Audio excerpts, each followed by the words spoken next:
Bueno, muy buenos días a todos. Muchas gracias por invitarme a Eduardo Arriagada, mi amigo Eduardo, y a Daniel, a todas las personas que habéis organizado este encuentro.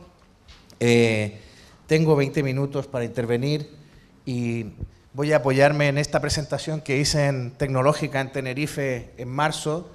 El español y el presente del periodismo. Bueno, era un poco un título más tentativo que nada. En realidad lo que me interesa de esta presentación es ver solo un aspecto, que es afirmar que la tecnología no es inocente, y lo vamos a ver rápidamente por un par de ejemplos, y luego traeros aquí una reflexión respecto de las redes sociales, de la tecnología que estamos usando ahora, que es esta que nos ha traído pues, empresas como Google, como Facebook, como Twitter, la tecnología de Internet fundamentalmente, ¿no?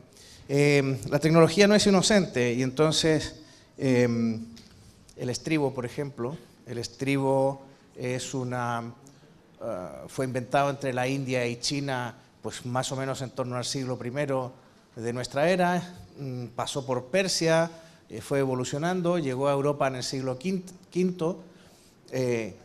pues es una tecnología que permitió una evolución importante para la humanidad, al permitir que un caballero montado se pudiera sujetar sobre la cabalgadura y pudiera llevar un peso más importante, pues permitió que se desarrollara el feudalismo. Fue también clave para la democracia. Ustedes saben, y lo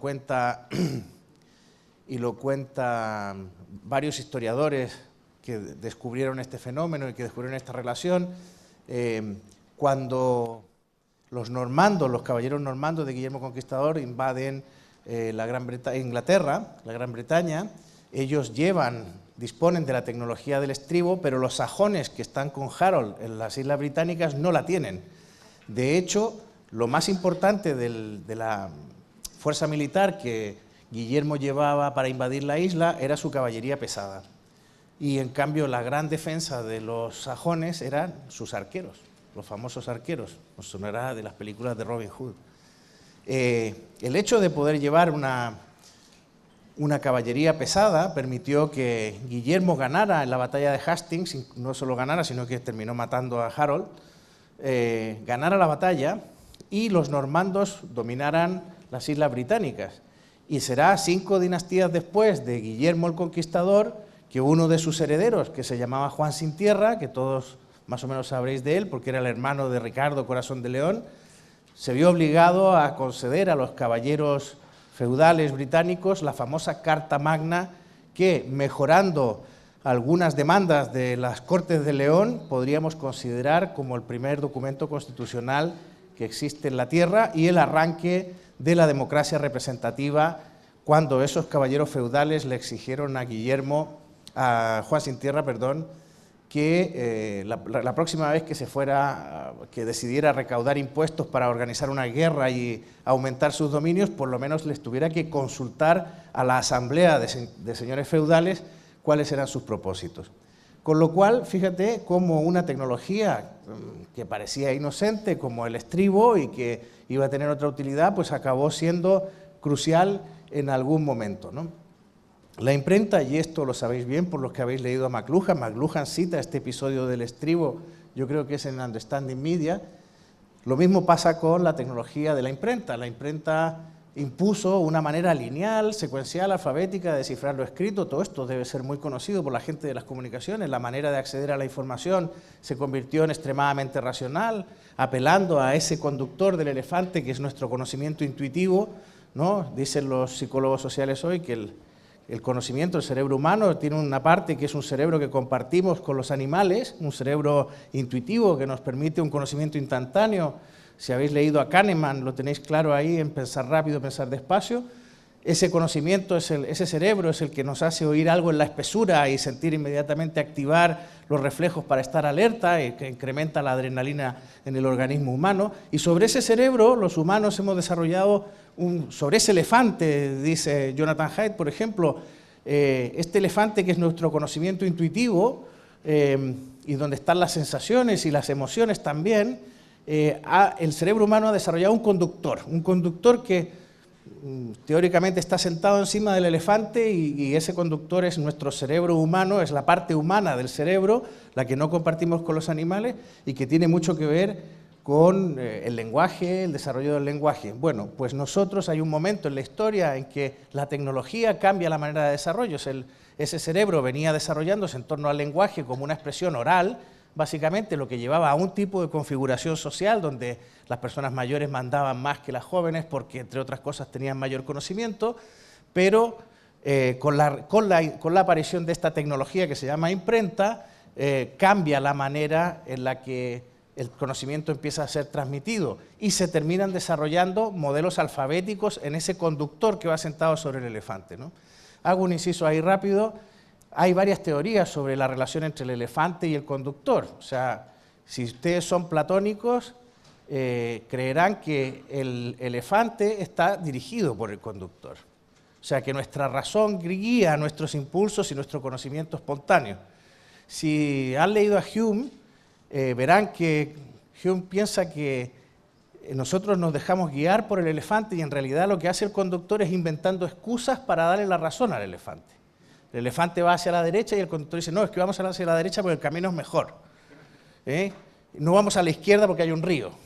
Entonces, esto es lo que sostiene Hume, que el conductor, o sea, la razón y el cerebro intelectual humano, va inventando coartadas y va inventando reglas, y él dice que muchas de las normas sociales que tenemos los humanos son fruto de esto, ¿no? De que inventamos coartadas pues para tener el matrimonio, para aprobar delitos como el incesto, etcétera, ¿no? Las teorías más modernas que el mismo Haidt maneja sugieren que el elefante manda más que el conductor, pero no es un dictador totalitario total, digamos. Hay una pequeña concesión a los deseos del conductor, con lo cual ahí hay una especie de trade-off entre nuestro cerebro animal, el que compartimos con las demás especies, y nuestro cerebro humano, ¿no? Nuestro cerebro humano está muy condicionado por las tecnologías que utilizamos, y en el caso de la imprenta, pues esto que ya sabéis, o sea, una manera lineal, secuencial y alfabética de descifrar lo que está en el contenido, en el texto, una manera de acceder a la información que es extremadamente racional, o sea, que está apelando continuamente a ese conductor que tenemos ahí, ¿no? Y esto ha hecho, hay algunas diapositivas que no tengo ningún interés en que las comentemos porque no tengo tiempo, pero esta tecnología ha hecho que se produzcan, por lo menos visto desde España, 3 tsunamis sobre el periodismo, ¿no? Sobre el periodismo alfabético, el que nació con la imprenta. Primero, hay una primera etapa que es la comoditización de la información, favorecida por el volcado gratuito en la red que los mismos periódicos de papel o las mismas organizaciones informativas hemos ido haciendo a lo largo del tiempo, ¿no? Hay aquí una especie de suicidio colectivo donde se decidió que los contenidos que antes eran de pago en determinados soportes pasaran a estar disponibles en la red. En segundo lugar, hay una segunda etapa donde básicamente los agregadores y los buscadores desarticulan lo que son las leyes y códigos del periodismo tradicional. Los periodistas perdemos el control de una serie de cosas, ¿no? Antes se leía de izquierda a derecha, de arriba a abajo, sabíamos dónde estaban los 3 puntos de atención de la página en los que había que colocar los elementos gráficos, teníamos un montón de estrategias y trucos que los periodistas profesionales conocíamos para atraer la atención del lector hacia nuestros periódicos. Todo eso desapareció. Ahora tú tienes un montón, buscas en Google, como antes buscabas en Altavista, en Yahoo, donde fuera, buscabas una información y te llega y tú no sabes si esa información estaba a 4 columnas abriendo el periódico o estaba a una columna en un breve o qué. O sea, el periodista pierde el control de la manera de la presentación secuencial, pierde el control del método de enseñanza, digamos, de sus informaciones. Y por último ya, y esta ha sido la guinda del asunto, hemos perdido los periodistas además el poder de prescripción, el periodismo escrito y el periodismo tradicional ha perdido su poder de prescripción. Y esto se ve en 2 aspectos. Primero, la gente en las redes sociales, o sea, ya no es el periodista el que decide qué tiene que leer la gente, sino que son las redes sociales las que dicen, oye, este artículo hay que mirarlo, y lo tuitean o lo ponen en Facebook y tiene muchos likes, o no tiene muchos likes, o lo retuitean mucho, etcétera. Pero ahí se ha perdido el poder de prescripción que antes tenían los periodistas. Antes los periodistas te decían, las 30 noticias que usted tiene que saber son las que va a leer en las próximas 18 páginas. Hoy eso no ocurre, ya no existe ese monopolio, hoy todas las personas tienen acceso a los contenidos que están desestructurados en la red y desordenados y que ya no se pueden acceder de izquierda a derecha, de arriba a abajo, y bueno, yo creo que eso está provocando una serie de fenómenos interesantes, las fake news, la posverdad, está provocando un duopolio en los ingresos publicitarios por parte de dos grandes compañías, etcétera, ¿no? Yo siempre digo que a los periodistas se nos piden demasiadas cosas, ¿no? Y entre otras cosas se nos pide también ser innovadores disruptivos. Hay un momento entre el año 2000, en torno al año 2000, en que todos los ejecutivos miran a las redacciones y dicen, a ver, ¿dónde está el nuevo modelo de negocio? ¿Qué vamos a hacer? ¿Dónde está el nuevo modelo de negocio? Bueno, yo siempre cuento la misma historia, ¿no? Uno no puede ser innovador disruptivo si está en las galeras, porque si está en las galeras está remando y está en una situación de castigo. Si pensamos bien dónde llegó el primer computador a una redacción y la primera conexión a Internet y el primer email, veremos que llegó al departamento de documentación. Entonces, preguntémonos, ¿y qué hubiera ocurrido si ese computador o esa primera dirección de email, en vez de haber llegado al departamento de documentación, hubiera llegado al de marketing o al de publicidad, o hubiera llegado a gerencia, o hubiera llegado al director del periódico? Pero no, llegó a documentación. Yo me acuerdo bien, en El Mundo llegó a documentación y se puso un ordenador nuevo en medio del departamento de documentación, donde la gente se acercaba con temor reverencial a teclear unos nombres que tenían arrobas, además que era un signo tipográfico, bueno, que no usábamos y que poca gente sabía llamar. El problema de documentación es que, por lo menos en España, en documentación están los periodistas que el director no quiere ver en la redacción. Entonces se llama galeras, por eso he puesto esta foto de Charlton Heston. La verdad que la crisis del periodismo se puede explicar con fotos de películas de Charlton Heston. ¿Por qué no hay mediación? Pues si podemos poner aquí a Charlton Heston con las tablas de la ley en el Moisés y podemos decir cómo los periodistas perdieron la capacidad de enseñar las tablas de la ley a los ciudadanos. Bueno, aquí hay otra donde se ve claramente que el departamento de documentación, cuyo jefe es Charlton Heston, que está castigado por el director que no quiere verlo en la redacción, pues está remando con sus colegas y no tiene tiempo de pensar en montar una empresa como Google, Yahoo, Facebook, Twitter. O sea, él está aquí castigado remando. Y le ponen un ordenador con una arroba, pues es como si le pusieran un remo más o le quitaran un remero, ¿no? Con lo cual, yo creo que pensar que las redacciones, los periodistas somos creativos con los contenidos, pero pensar que las redacciones iban a generar nuevos modelos de negocio me parece una exageración. O sea, los nuevos modelos de negocio tenían que haberse generado en otro sitio, no ahí. Esta es la evolución, voy a hacer un poco de propaganda del Español. Esta es la evolución del Español en su... Bueno, pues de noviembre de 2015, que es cuando salió, hasta febrero del 2017. Bueno, lo que muestra es que tenemos muchos clics. Pero claro, hacemos noticias como estas, ¿no? Hablaba antes con Millán, dice, bueno, ¿cómo hace el Español? Que combina noticias frívolas con noticias serias, con enfoques serios. Bueno, enfoques serios para intentar ganar respetabilidad y crédito. Y noticias frívolas, pues para ganar clics. El director tiene una teoría, dice que... la audiencia sin influencia es efímera y la influencia sin audiencia es estéril. Entonces, bueno, pues ahí nos estamos moviendo. Pero yo quería ir... bueno, tenemos duopolios reales, como el de Antena 3 en España y Mediaset. La televisión está repartida entre dos grandes operadores, pero en el mundo digital también empiezan a aparecer algunos duopolios interesantes, ¿no? Google y Facebook ya controlan más del 60% de la publicidad online y yo creo que esta cifra se queda corta. Bueno, Millán nos podrá contar más tarde si estamos ya en el 70% del copamiento del sector. Pero bueno, los ingresos, por ejemplo, de Google son espectaculares. Estos eran los de 2016 en millones de dólares. Y los de Facebook tampoco estaban mal y su progresión era muchísimo mejor, ¿no?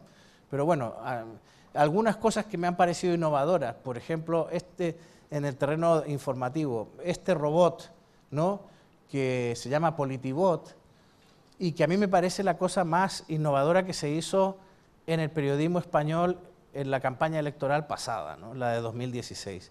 El Politibot, pues es un pequeño programita que corre sobre Telegram y que te envía información política y al que tú le puedes hablar y tener un diálogo simulado, obviamente. No se trata de una inteligencia artificial muy desarrollada, se necesita una inteligencia humana detrás que contesta a unas preguntas tipo que más o menos puede hacer un usuario, ¿no? Os recomiendo que entréis en Twitter y lo sigáis. Politibot es muy interesante. Mi secreta ambición era... Hombre, Alberto, ¿cómo estás? ¿Qué tal? Buenos días. Pasa, siéntate. ¿No estés ahí? No, la verdad que mi aspiración más querida era haber conseguido traer el Politibot a Chile y que hubiéramos tenido un Politibot chileno.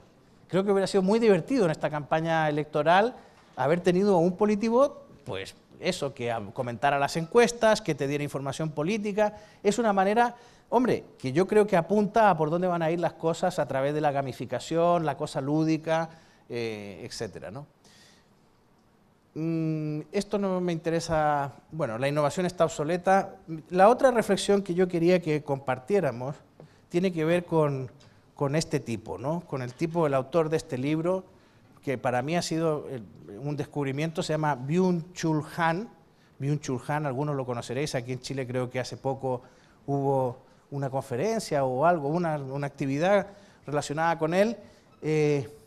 Para mí ha sido un hallazgo. Este es un tipo que es un chico que estudiaba metalúrgica en Corea y no sé cómo se las arregló para que hubiera una explosión en su casa y tuvo problemas con la justicia y entonces tuvo que irse a vivir a Alemania, donde quería estudiar literatura y acabó estudiando filosofía y se ha convertido en uno de los filósofos más interesantes del panorama alemán. En alemán es el tipo que hace las cosas mucho más interesantes, ¿no? Y aquí vamos a hacer una reflexión, yo creo que ya para terminar de irritar a Millán, que me está mirando ahí, esto del duopolio no le ha gustado. Y entonces, claro, Byung-Chul Han hace una reflexión y dice, protégeme de lo que quiero, ¿no?, protégeme de lo que me gusta, en realidad, protégeme de las cosas que me pueden enviciar, ¿no?, protégeme de la cocaína, protégeme del alcohol, protégeme de las mujeres, bueno, en mi caso, yo todavía soy heteropatriarcal. Claro, dice Byung-Chul Han, dice, claro, somos libres en la sociedad porque somos sujetos, pero sujetos al mismo tiempo significa estar sujeto a algo, estar agarrado a alguna cosa, ¿no? Y él lo que sostiene es que en el mundo moderno, además, somos sujetos que nos explotamos a nosotros mismos. Que, no sé si alguien se ha dado cuenta que de pronto cuando se expone en Facebook o en las redes sociales, de alguna manera eres empresario de ti mismo, ¿no? Esto suena a una palabra, a una frase que dice Mandela en la película esta de Matt Damon, ¿no?, cuando dicen somos capitanes de nuestro destino, ¿no? Entonces dice, al final eres empresario de ti mismo. Y lo que dice Byung-Chul Han es, dice, claro, esto de que seamos los empresarios de nosotros mismos nos convierte al mismo tiempo la patronal y el sindicato en un solo cuerpo, ¿no? Nos explotamos, nos ponemos deberes, nos ponemos objetivos, tenemos que estar todo el día conectados, tenemos que estar presentes de cara a la sociedad, tenemos que estar calculando qué partes ponemos, qué parte mostramos y qué parte no mostramos, Y entonces él lo que dice es que vivimos en una fase histórica en que la libertad misma da lugar a las coacciones, ¿no? Y dice, la libertad, me parece una reflexión muy interesante, él dice los límites del deber y los límites del querer. O sea, la libertad de poder hacer genera más coacciones que el disciplinario deber, ¿no? O sea, la libertad que nos permite la tecnología hoy de poder hacer miles de cosas y que además nos gustan, produce una coacción todavía peor, dice Byung-Chul Han, que lo que nos decían antes cuando el profesor nos mandaba a hacer los deberes, traer la tarea de matemáticas o la de historia o una investigación, que al final aquello tenía sus límites. Y por último tenía un límite enorme, que era que como no te importaba, pero te lo había mandado otro, a lo mejor lo hacías mal, no lo hacías tan bien como hubieras querido. Hoy no, hoy como además nos gusta Facebook, nos gusta Twitter, nos gustan las redes sociales, estamos volcados y tratamos de que nuestros contenidos sean atractivos, de que conquisten la mayor cantidad de likes, etcétera, ¿no? Él lo que dice es que todo esto, claro, ha generado, al ser empresarios de nosotros mismos, genera enfermedades nuevas, ¿no?, que se vuelven muy populares, la depresión, por ejemplo, o el síndrome del quemado, el burnout, que es el típico, que son las dos grandes enfermedades que él cita del mundo moderno. Dice, y pregunta a Byung-Chul, dice, ¿hay que reinventar la libertad a partir de esta idea? O sea, no...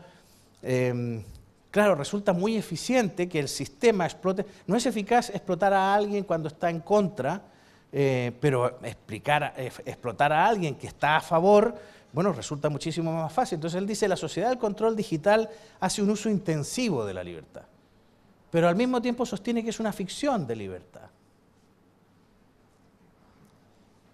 Y dice, y la libertad y la comunicación ilimitadas se convierten en control y vigilancias totales. La libertad y la comunicación, ese es Byung-Chul Han, ilimitadas se convierten en control y vigilancias totales. Y nos deja esta frase, dice, la sociedad del control digital hace un uso intensivo de la libertad. Es posible solo gracias a que de forma voluntaria tiene lugar una iluminación y un desnudamiento propio. Nos desnudamos en las redes sociales. Y nos parece que la transparencia ilumina, cuando en realidad Byung-Chul Han dice la transparencia no ilumina nada, enceguece. Al final la transparencia solo sirve para convertir a los políticos en motivo de escándalo. Y eso lo que hace es cegar, convierte la democracia en una democracia de espectadores, no de participantes. Él dice, el Big Brother digital traspasa su trabajo a los reclusos. Somos nosotros mismos los que llenamos el muro de nuestro Facebook y el TL de nuestro Twitter. Y en fin, él lo que plantea es eso. Hoy la vigilancia también se plantea sin vigilancia y el smartphone es un objeto digital de devoción y esto es maravilloso. Y el me gusta es el amén digital. Muchísimas gracias.